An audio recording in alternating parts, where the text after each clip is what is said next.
Willkommen zu den Übungsgesprächen auf Deutsch mit Geschichten.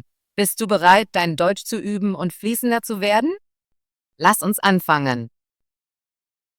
Es war einmal, als Wünsche noch in Erfüllung gehen konnten. Da lebte ein König mit vielen schönen Töchtern, doch die jüngste war so reizend, dass selbst die Sonne, die schon so viel gesehen hatte, jedes Mal erstaunt war, wenn sie auf ihr Gesicht schien.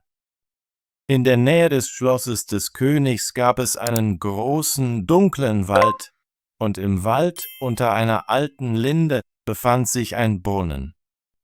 An warmen Tagen ging die Königstochter in den Wald, setzte sich am kühlen Brunnen hin, und wenn ihr langweilig wurde, nahm sie einen goldenen Ball, warf ihn hoch in die Luft und fing ihn wieder.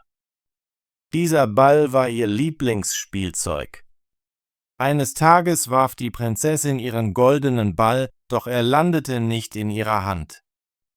Stattdessen rollte er weg und fiel in den Brunnen. Die Prinzessin sah zu, wie er im tiefen Wasser verschwand, und sie begann zu weinen. Sie weinte lauter und lauter, unfähig, ihre Tränen zu stoppen.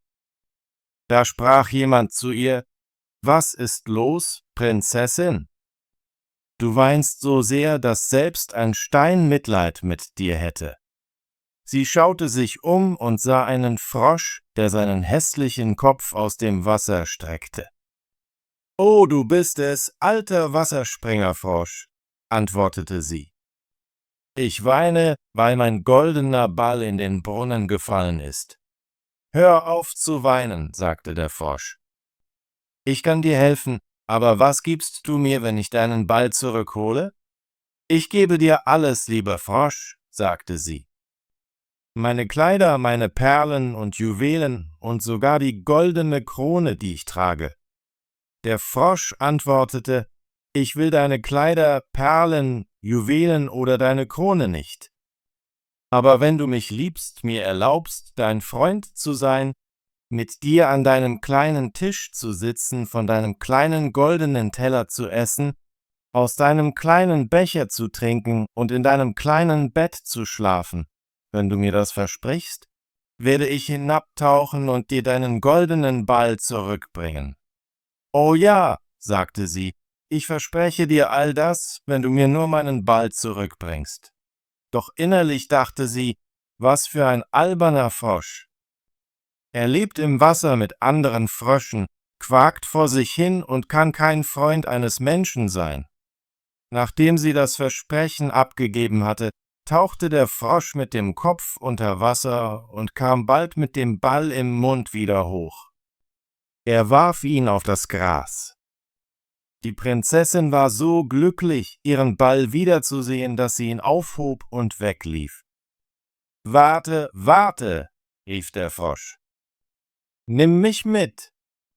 Ich kann nicht so schnell rennen wie du.« Doch sie hörte nicht und eilte nach Hause, ganz den armen Frosch vergessend, der wieder zu seinem Brunnen zurückkehren musste.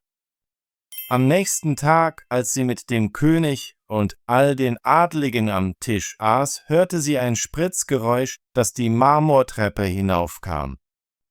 Es erreichte die oberste Stufe und klopfte an die Tür, dabei rief es: »Prinzessin, jüngste Prinzessin, öffne mir die Tür.« Sie rannte, um zu sehen, wer da war, und als sie die Tür öffnete, fand sie den Frosch draußen sitzen.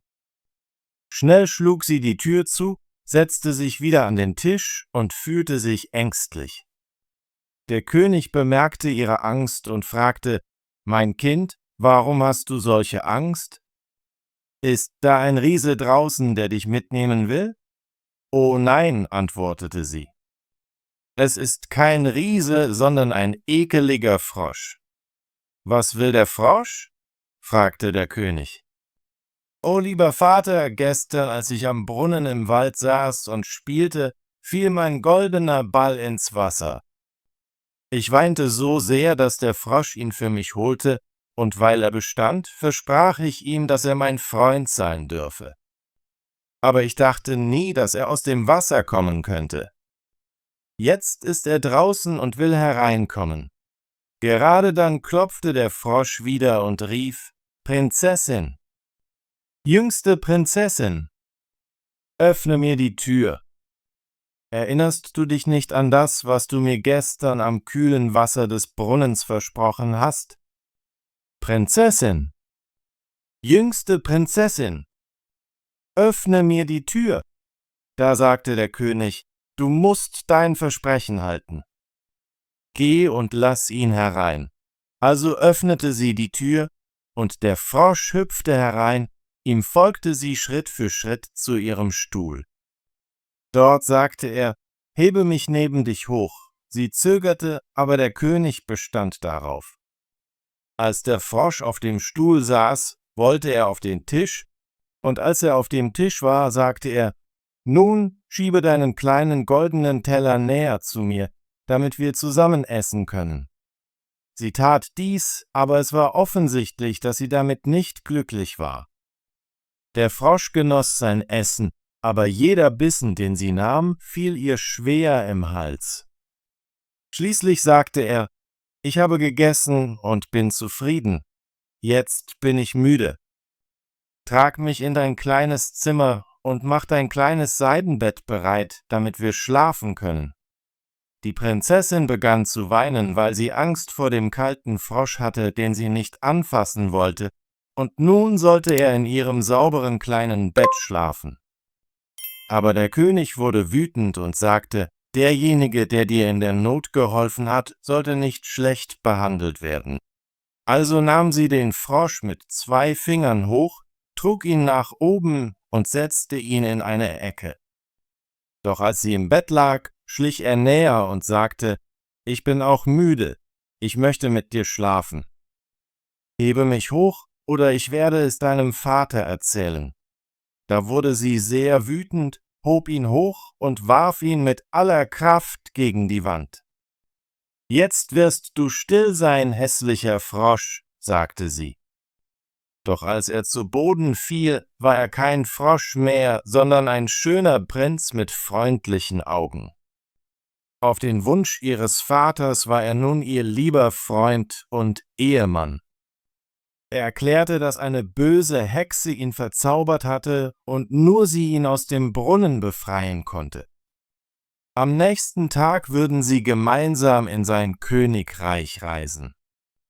In dieser Nacht fielen sie in einen tiefen Schlaf, und am nächsten Morgen, als die Sonne sie weckte, kam eine Kutsche, die von 8 weißen Pferden mit weißen Federn auf ihren Köpfen gezogen wurde, alle mit goldenen Ketten verbunden. Hinter der Kutsche stand der Diener des Prinzen, Treue Heinrich. Treue Heinrich war so traurig gewesen, als sein Meister in einen Frosch verwandelt wurde, dass er 3 eiserne Bänder um sein Herz gelegt hatte, um zu verhindern, dass es vor Kummer zerbrach. Die Kutsche war gekommen, um den Prinzen in sein Königreich zu bringen. Treue Heinrich half ihnen beiden hinein und stellte sich dann hinter die Kutsche, voller Freude, weil sein Meister frei war.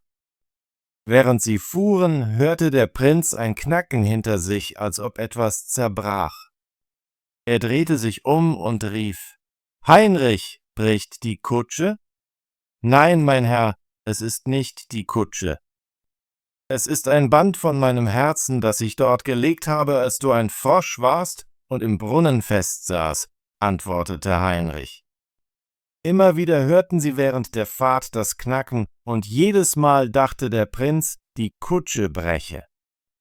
Doch es waren nur die Bänder, die von Heinrichs Herz abfielen, weil sein Meister frei und glücklich war. Tolle Arbeit! Möchtest du denn Deutsch üben und fließender werden? Bitte abonniere unseren Kanal und aktiviere die Benachrichtigungsglocke, damit du keine unserer kostenlosen deutschen Geschichten verpasst. Wir sehen uns im nächsten Video.